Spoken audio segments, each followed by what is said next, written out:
Skye. So why we choose this topic? So it's just like personal experience with me and my sister. So we actually grew up in the same family, right? But our joy looks very different. So for her, like her joy is like as simple as just a piece of chocolate. Like she just got permission for my mom to eat the chocolate. She's very happy for an entire day, you know. But for me, eating a chocolate is just normal, you know, where I can get a brief moment of joy, maybe. Um, and for my mom, she doesn't really like to eat chocolate because it's too sweet, and she's more focused on her health problem right now.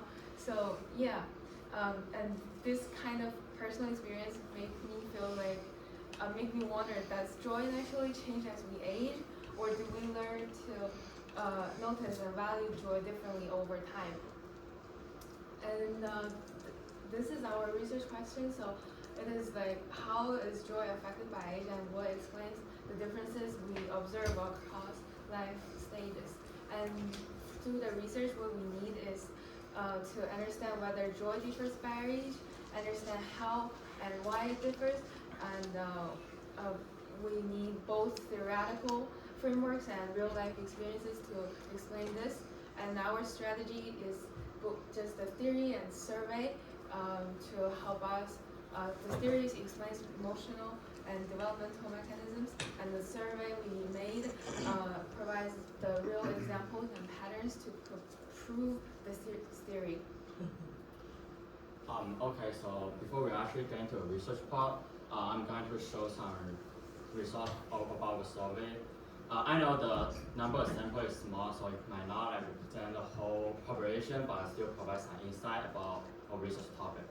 So basically, we collect 27 responses, 21 people aged from 16 to 21, which are young adults, and 6 people aged 15, which is the older adult. In the both age group, the most common answer for joy frequencies was a few times a week. But what we need to mention is that the only the 16 to 21 group, which is the younger adults, choose really, which is about 2 people and once a week. No one in the 50 plus group choose really. In the 50 plus group, answer will mainly every day, which is about 2 out of 6, and a few times a week, which is about 3 out of 6. So joy might appear more regularly for most older adults. Furthermore, across all age, the most common source of joy was spending time with family, with friends, even together party.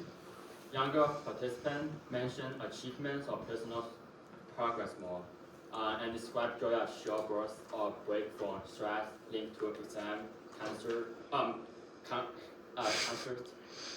shopping, gift, money, and social events. Older participants describe joy as quiet, steady, deeper, something they actively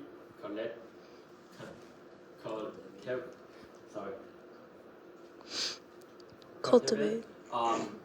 Usually coming from family and nature. More like morning coffee, gathering, walking by a river, eventually.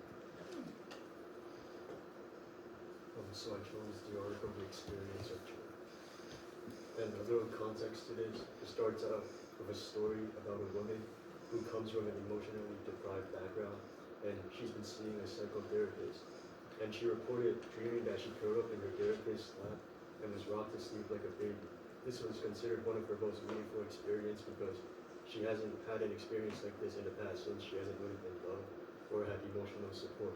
So this is like one of the only times she experienced joy. So one of the key questions we answered was, what counts as an experience of joy? So it's made up of small isolated moments that leave a long-lasting impact in your life. And it could be linked to inner peace, connections to like your friends, and it gives you a sense of purpose. And it's different from happiness because happiness comes from external events, which can fluctuate once those circumstances change. So as Jessie mentioned about her mom not liking chocolate, like if you eat a piece of chocolate and you get sick, like they're not really happy. Okay, so the article I chose is Age Effects in Perception of Time. So they use two measures to determine the differences in how they perceive time as they age. So it was boredom and time pressure. So adolescents reported experiencing the highest levels of boredom, and this experience was defined as time expansion, which is when time drags due to low emotional engagement, whilst adults, on the other hand, experience high levels of pressure due to high workloads and greater responsibilities.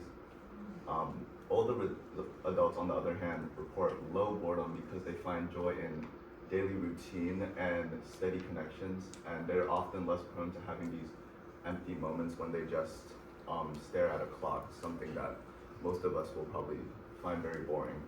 And key point is that peak time pressures occur during ages 20 to 59, which is usually like when you're, towards your senior year in college and, a little bit before retirement, depending where you are.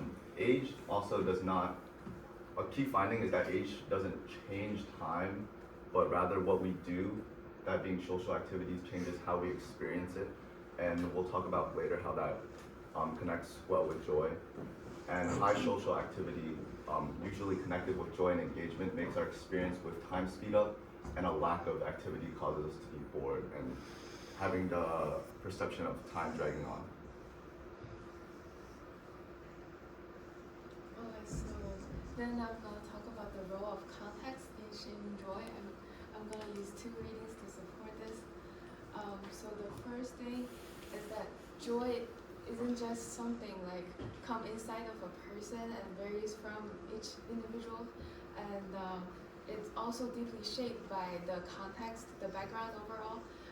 So based on Strong's reading, he suggests that joy has different meanings in different cultural and social settings, and one of his main focus question is whose joy, in what tradition or context.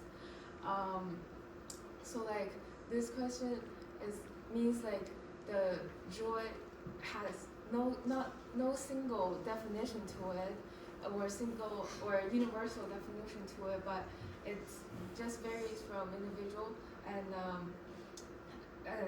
each individual's like cultural background, social environment, values, or habits overall.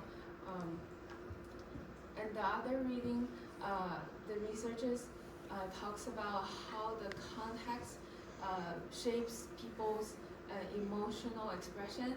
So like from 6 experiments, the researchers come up with like in positive context, in those situations, expressing joy will make people feel good, feel warm. So for example, if like after receiving help, we probably will feel will feel happy and will smile to each other. And in negative context, expressing joy creates a mismatch. So for example, if we express joy in a very sad or serious situation, that's very bad. And in the mismatch situations, people who surprise joy are evaluated more positively than those who express it. And so with those two series, I'm gonna connect it to our survey. So as you can see here, it's progress. So first we have the context, our background overall, and then we have our emotional expression, and then we have the different social meanings, and in the end we have different experiences of joy, and it varies from the age range. And here, the older people often experience context with calm, routine, quiet, family, nature, those kind of things. So joy will be quiet and steady for the older people. And for younger people, they live in a context full of achievements and pressure, social comparison, and those fast emotional things. So joy will feel shorter or more intense for younger people. And so the context experiences those 3 aspects. So how joy is defined, when it is expressed, and how others respond to it. So this is an experiment in psychology of aging. So like the way the experiment worked, participants were from young adulthood to very old age, which is kind of similar to the way our experiment is set up. So this experiment was done in a span of 10 years through 3 different waves, and it was reported one time. The experiment so they reported their emotions 5 random times per 1 week per day for 1 week straight for each year. And the main findings from the experiment: older adults had a higher emotional well-being, and it's also related to mortality. So generally, adults that are more happy will survive over a 13-year period. And emotions also become more stable with age. So there's less emotional ups and downs. So an example like this would be remaining calm under pressure. And emotions were also more complex in older ages. So this would be seeing the good and bad in things. Okay, so these are our key findings and points to conclude this. So joy is not just felt, but it's also performed. Kind of how we see in like the other presentations, whether it's through different philosophies or whether it's through cultural norms. We experience joy and express it accordingly. So, like Jessie also said, cultural, social appropriateness. Like you wouldn't want to, or you would probably be outcasted if you experience joy during like a very, sad or negative event. Next, happiness is like a key difference between like happiness and joy that we found. It's fleeting and it's reliant on external events, whereas like we see joy is felt more through long-lasting impacts and meaningful connections with family, nature, fond memories, and past achievements. So I kind of view this as like joy could also be generally an extension of happiness, whereas like happiness is something that you feel in the moment, but joy is something that you can look back on. So joy can be, your joy can be an experience of happiness in the past. And lastly, to partially answer our question, joy is not dependent on age itself, but rather on social constructs that define our life stages. So that being like all the experiences that you have due to your older age, and also things that are associated with your age and how people expect you to act. Yeah, that's all. Thank you.